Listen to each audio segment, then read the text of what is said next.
ವರಿಷ್ಠರ ಸಂದೇಶ.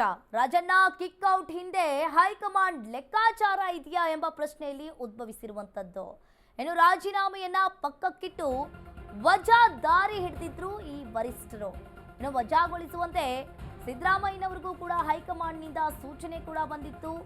ಇಲ್ಲಿ ಒಂದು ರೀತಿಯಾಗಿ ರಾಜಣ್ಣ ಕಿಕ್ಔಟ್ ಹಿಂದೆ ಒಂದು ಹೈಕಮಾಂಡ್ ಅವರ ದೊಡ್ಡ ಲೆಕ್ಕಾಚಾರ ಇದೆ ಅನ್ನೋದು ಕಾಣಿಸ್ತಾ ಇದೆ. ಇನ್ನು ಸಡನ್ ಆಗಿ ಅವರು ವಜಾಗೊಳಿಸ್ತಾ ಇದ್ದಾರೆ ಅಂತ ನೋಡಿದ್ರೆ ಇದು ಪ್ರೀ ಪ್ಲಾನ್ ಅನ್ನೋದು ಕಾಣಿಸ್ತಾ ಇದೆ.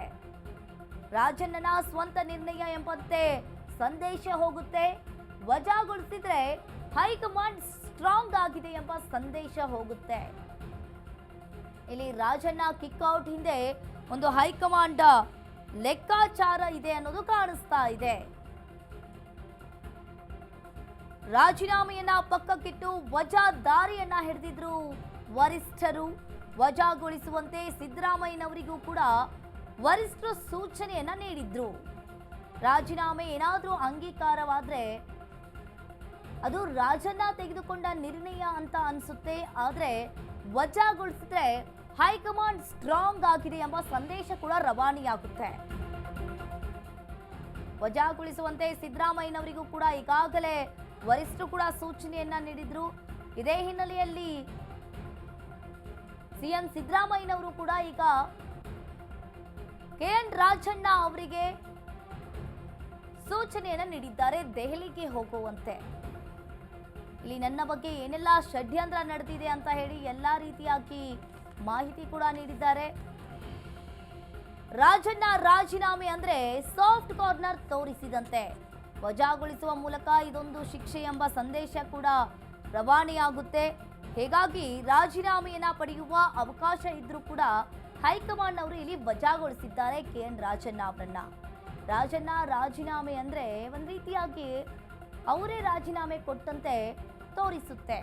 ಆದ್ರೆ ವಜಾಗೊಳಿಸುವ ಮೂಲಕ ಹೈಕಮಾಂಡ್ ಕೂಡ ಸ್ಟ್ರಾಂಗ್ ಆಗಿದೆ ಎಂಬ ಸಂದೇಶ ಕೂಡ ಇಲ್ಲಿ ರವಾನೆಯಾಗುತ್ತೆ.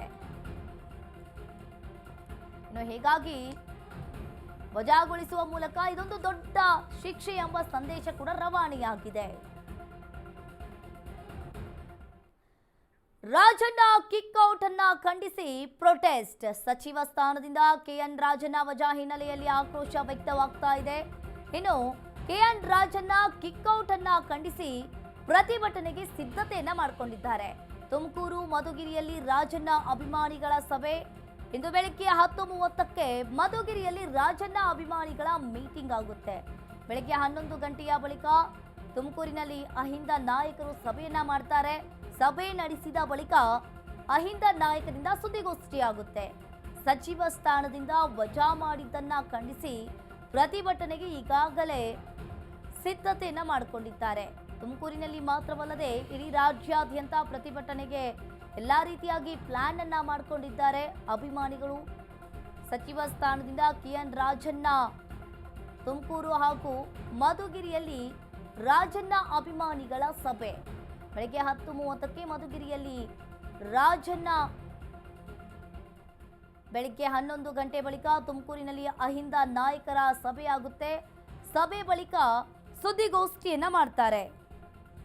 ಇನ್ನು ಕೆಎನ್ ರಾಜಣ್ಣ ಅವರನ್ನ ವಜಾ ಮಾಡಿರುವ ಹಿನ್ನೆಲೆಯಲ್ಲಿ ಅವರ ಅಭಿಮಾನಿ ಬಳಗ, ಅವರ ಅಭಿಮಾನಿಗಳಿಂದ ಬೆಳಗ್ಗೆ 10:30ಕ್ಕೆ ಮಧುಗಿರಿಯಲ್ಲಿ ಸಭೆ ಮಾಡೋದಕ್ಕೆ ಅಭಿಮಾನಿಗಳು ನಿರ್ಧಾರವನ್ನ ಮಾಡಿಕೊಂಡಿದ್ದಾರೆ.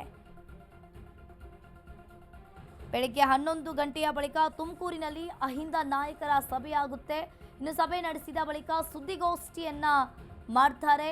ಸಚಿವ ಸ್ಥಾನದಿಂದ ವಜಾ ಮಾಡಿದ್ದನ್ನ ಖಂಡಿಸಿ ಪ್ರತಿಭಟನೆ ಮಾಡುವುದಕ್ಕೆ ಸಿದ್ಧತೆಯನ್ನ ಮಾಡಿಕೊಂಡಿದ್ದಾರೆ ಕೆಎನ್ ರಾಜಣ್ಣ ಅವರ ಅಭಿಮಾನಿ ಬಳಗ ಹಾಗೂ ಅಹಿಂದ ನಾಯಕರು.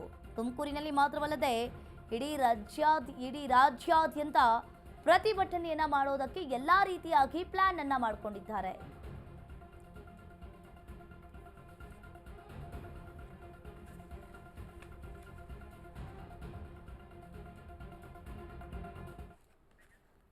ಸರ್ಕಾರವನ್ನ ಕಟ್ಟಿ ಹಾಕಲು ವಿಪಕ್ಷಗಳು ಎಲ್ಲಾ ರೀತಿಯಾಗಿ ತಯಾರಿಯನ್ನ ಮಾಡಿಕೊಂಡಿದ್ದಾರೆ. ವಿಪಕ್ಷ ನಾಯಕರಿಗೆ ಕೆಎನ್ ರಾಜಣ್ಣ ತಲೆದಂಡವೇ ಇಲ್ಲಿ ಅಸ್ತ್ರವಾಗಿದೆ. ಎರಡನೇ ದಿನದ ಅಧಿವೇಶನಕ್ಕೆ ಬಿಜೆಪಿ ಈಗ ಸಜ್ಜಾಗಿದೆ. ಬಿಜೆಪಿ ಮತ್ತು ಜೆಡಿಎಸ್ ಸಜ್ಜಾಗಿರುವಂತದ್ದು. ಇನ್ನು ಸದನದಲ್ಲಿ ಸರ್ಕಾರವನ್ನ ಕಟ್ಟಿ ಹಾಕೋದಕ್ಕೆ ವಿಪಕ್ಷ ನಾಯಕರು ಕೂಡ ಒಂದು ಮಾಸ್ಟರ್ ಪ್ಲಾನ್ ಅನ್ನ ಮಾಡ್ಕೊಂಡಿದ್ದಾರೆ. ಕೆಎನ್ ರಾಜಣ್ಣ ಪರ ಮೈತ್ರಿ ನಾಯಕರಿಂದ ಬ್ಯಾಟಿಂಗ್ ಕೂಡ ಬೀಸಿದ್ದಾರೆ. ಇನ್ನು ರಾಹುಲ್ ವಿರುದ್ಧ ಮಾತನಾಡಿದ್ದಕ್ಕೆ ರಾಜಣ್ಣ ಅವರ ತಲೆದಂಡವಾಗಿದೆ. ಧರ್ಮಸ್ಥಳದಲ್ಲಿ ನಡೆಯುತ್ತಿರುವ ಎಸ್ಐಟಿ ತನಿಖೆಯ ಬಗ್ಗೆ ಚರ್ಚೆ ಮಾಡೋದಕ್ಕೆ ಈಗಾಗಲೇ ವಿಪಕ್ಷ ನಾಯಕರು ಎಲ್ಲ ರೀತಿಯಾಗಿ ತಯಾರಿಯನ್ನ ಮಾಡಿಕೊಂಡಿದ್ದಾರೆ. ಇನ್ನು ಸದನದಲ್ಲಿ ಏನೆಲ್ಲ ವಿಚಾರಗಳನ್ನ ಎತ್ತಬೇಕು, ಏನೆಲ್ಲ ವಿಚಾರಗಳನ್ನ ಮಾತಾಡಬೇಕು ಅನ್ನೋದನ್ನ ಬಿಜೆಪಿ ಹಾಗೂ ಜೆಡಿಎಸ್ ಈಗಾಗಲೇ ಪ್ಲಾನ್ ಅನ್ನ ಮಾಡ್ಕೊಂಡಿರುವಂತೆ ಕಾಣಿಸ್ತಾ ಇದೆ. ಇನ್ನು ಈ ಬಗ್ಗೆ ಹೆಚ್ಚಿನ ಡೀಟೇಲ್ಸ್ ಅನ್ನ ನೀಡ್ತಾರೆ ನಮ್ಮ ಪ್ರತಿನಿಧಿ ವಿವೇಕ್. ದೂರವಾಣಿ ಸಂಪರ್ಕದಲ್ಲಿ ಜಾಯಿನ್ ಆಗ್ತಾ ಇದ್ದಾರೆ. ಎಸ್ ವಿವೇಕ್, ಇವತ್ತು 2ನೇ ದಿನದ ಅಧಿವೇಶನಕ್ಕೆ ವಿಪಕ್ಷಗಳು ಕೂಡ ಸಜ್ಜಾಗಿರುವಂತದ್ದು.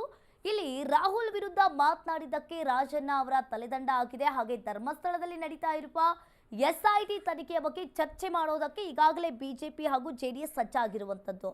ಮತ್ತೆ ಏನೆಲ್ಲ ಸದನದಲ್ಲಿ ಚರ್ಚೆ ಆಗಬಹುದು ವಿವೇಕ್? ಎಸ್ ಸಂಗೀತ, ಇವತ್ತು ಮಳೆ 2ನೇ ದಿನದ ಅಧಿವೇಶನ ಕೂಡ ಪ್ರಾರಂಭವಾಗಲಿದೆ. ಇದರಲ್ಲಿ ಪ್ರಮುಖವಾಗಿ ನೋಡ್ತಾ ಹೋದ್ರೆ ಬಿಜೆಪಿ ಸಾಕಷ್ಟು ಅಸ್ತ್ರಗಳನ್ನ ಈ ಹಿಂದೆ ಇಟ್ಕೊಂಡಿತ್ತು. ನಿನ್ನೆವರೆಗೂ ಕೂಡ ಅಷ್ಟೇ ಪ್ರಮುಖವಾಗಿ ಕಾಲ್ ತುಳಿತ ಹಾಗೂ ರೈತರಿಗೆ ಸಿಗದಂತ ರಸಗೊಬ್ಬರದ ವಿಚಾರದಲ್ಲಿ ಹೋರಾಟ ಮಾಡಬೇಕು ಅಂತ ಈ 2 ಅಸ್ತ್ರಗಳನ್ನ ಪ್ರಮುಖವಾಗಿ ಇಟ್ಕೊಂಡಿದ್ರು. ಆದ್ರೆ ನಿನ್ನೆ ಏಕಾಏಕಿಯಾಗಿ ರಾಜಣ್ಣ ಅವರು ಸದನದೊಳಗೆ ಇದ್ದಂತ ಸಂದರ್ಭದಲ್ಲಿ ರಾಜೀನಾಮೆ ನೀಡಿದಂತ ಕಾರಣಕ್ಕೆ ಅವರ ವಿರುದ್ಧ ಒಂದಿಷ್ಟು ಹೋರಾಟ ಮಾಡೋದಕ್ಕೆ ಇವತ್ತು ಬಿಜೆಪಿ ಕೂಡ ಪ್ಲಾನ್ ಮಾಡ್ಕೊಂಡಿದೆ. ಇದನ್ನು ಕೂಡ ಒಂದಿಷ್ಟು ಸ್ಟ್ರಾಂಗ್ ಎವಿಡೆನ್ಸ್ ನ ರೀತಿಯಲ್ಲಿ ಈಗಾಗಲೇ ಕೂಡ ಸೃಷ್ಟಿ ಮಾಡಿ ರಾಜಣ್ಣ ಅವರಿಗೆ ಹೈಕಮಾಂಡೇ ಸಸ್ಪೆಂಡ್ ಮಾಡಿಸಿದೆ. ಅಂದ್ರೆ ಈಗಾಗಲೇ ರಾಹುಲ್ ಗಾಂಧಿ ಅವರ ವಿರುದ್ಧವೇ ಹೇಳಿಕೆ ನೀಡಿದ್ರು. ಅಂದ್ರೆ ಸತ್ಯವನ್ನ ಹೇಳಿದಕ್ಕೆ ರಾಜಣ್ಣ ಅವರಿಗೆ ವಜಾ ಮಾಡಿದ್ದಾರೆ ಸಚಿವ ಸ್ಥಾನದಿಂದ ಅನ್ನೋ ಒಂದು ಆರೋಪವನ್ನ ಇಟ್ಕೊಂಡು ಇವತ್ತು ಸದನದಲ್ಲಿ ಹೋರಾಟ ಮಾಡೋದಕ್ಕೆ ಒಂದ್ ಕಡೆ ಪ್ಲಾನ್ ಮಾಡ್ಕೊಂಡಿದ್ರೆ, ಇನ್ನೊಂದ್ ಕಡೆ ಈಗಾಗಲೇ ಧರ್ಮಸ್ಥಳ ಪ್ರಕರಣದಲ್ಲಿ ಎಸ್ಐಟಿ ರಚನೆ ಆಗಿದೆ. ಎಸ್ಐಟಿ ರಚನೆ ಆಗಿ ಈಗಾಗಲೇ ಸಾಕಷ್ಟು ದಿನಗಳು ಕೂಡ ಕಳೆದಿದೆ. ಈ ಎಸ್ಐಟಿ ತನಿಖೆ ಮಧ್ಯಂತರ ವರದಿ ಕೊಡಬೇಕು ಅಂತ ಇವತ್ತು ಸದನದೊಳಗೆ ಕೂಡ ಪಟ್ಟಿಡಬೇಕು ಅಂತ ಪ್ರಮುಖ ನಾಯಕರಾದಂತ ಸುನೀಲ್ ಕುಮಾರ್ ಹಾಗೂ ವಿಜೇಂದ್ರ ಅವರು ಕೂಡ ಒಂದ್ ರೀತಿಯಾಗಿ ಮಾತುಕತೆ ನಿನ್ನೆ ಕೂಡ ನಡೆಸಿದ್ದಾರೆ. ಇವತ್ತು ಆ 2 ಅಸ್ತ್ರಗಳನ್ನ ಇಟ್ಕೊಂಡು ಸರ್ಕಾರಕ್ಕೆ ಕಟ್ಟಿ ಹಾಕಲು ಮುಂದಾಗಿದ್ದಾರೆ. ಮತ್ತೆ ಈಗಾಗಲೇ ಏನು ಅಧಿವೇಶನ ಕೇವಲ 8 ದಿನಗಳಲ್ಲಿ ನಡೆಯಲಿದೆ. ಈ ಎಲ್ಲ 8 ದಿನಗಳಲ್ಲೂ ಕೂಡ ಸರ್ಕಾರಕ್ಕೆ ನಾವು ಖಂಡಿತವಾಗಿ ಕಟ್ಟಿ ಹಾಕಬೇಕು. ಪ್ರತಿದಿನ ಕೂಡ ಅಷ್ಟೇ ಸರ್ಕಾರಕ್ಕೆ ಎಲ್ಲೂ ಕೂಡ ನಾವು ಮೇಲ್ ಬರೋದಕ್ಕೆ ಬಿಡಬಾರ್ದು. ಪ್ರತಿದಿನ ಡ್ಯಾಮೇಜ್ ಮಾಡ್ಬೇಕು ಸರ್ಕಾರಕ್ಕೆ, ಸರ್ಕಾರದ ಇಮೇಜ್ ನ ಅಂತ ಒಂದಿಷ್ಟು ಲೆಕ್ಕಾಚಾರದಲ್ಲಿ ಈಗಾಗಲೇ ಕಮಲದೆಯ ನಾಯಕರು ಸಿದ್ಧಾಗಿದ್ದಾರೆ ಅಂತಾನೆ ಹೇಳ್ಬೋದು ಅಂಕಿತಾ. ಥ್ಯಾಂಕ್ ಯು ನಿಮ್ಮೆಲ್ಲ ಮಾಹಿತಿಗೆ.